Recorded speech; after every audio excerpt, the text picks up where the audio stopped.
Welcome to remix king channel.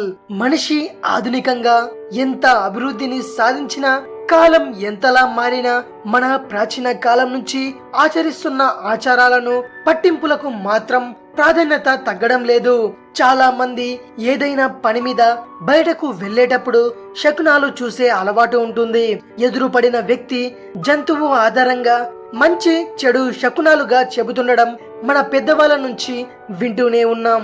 అయితే ఇంట్లో నుంచి బయటకు వెళ్లేటప్పుడు కొన్ని జాగ్రత్తలు తీసుకుంటే బయటకు వెళ్లిన పని దిగ్విజయంగా పూర్తవుతుందని శాస్త్రాలు చెబుతున్నాయి. ఇంట్లో నుంచి బయటకు వెళ్లేటప్పుడు మన శ్వాస ఏ నాసిక నుంచి వస్తుందో చూసుకొని ఆ పాదాన్ని ముందుగా బయటపెట్టి బయలుదేరితే కార్యజయం కలుగుతుంది.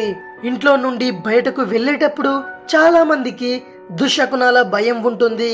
అలాంటి వారు దేవుడికి పూజ చేసిన పువ్వులను జేబులో లేదా బ్యాగులో ఉంచుకొని బయటకు వెళితే దుశ్శకునాలు బాధించవు.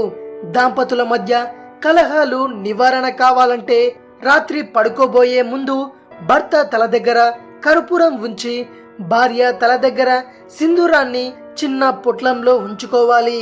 నిద్ర లేచాక కర్పూరాన్ని వెలిగించి సింధూరాన్ని ఇంట్లో చల్లాలి.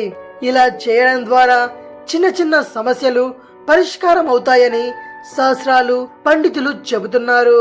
ఇది విషయం. మరిన్ని ఇంట్రెస్టింగ్ వీడియోస్ కోసం రీమిక్స్ కింగ్ ఛానల్ ని సబ్స్క్రైబ్ చేయండి. మరో వీడియోతో మీ ముందుకు వస్తాను.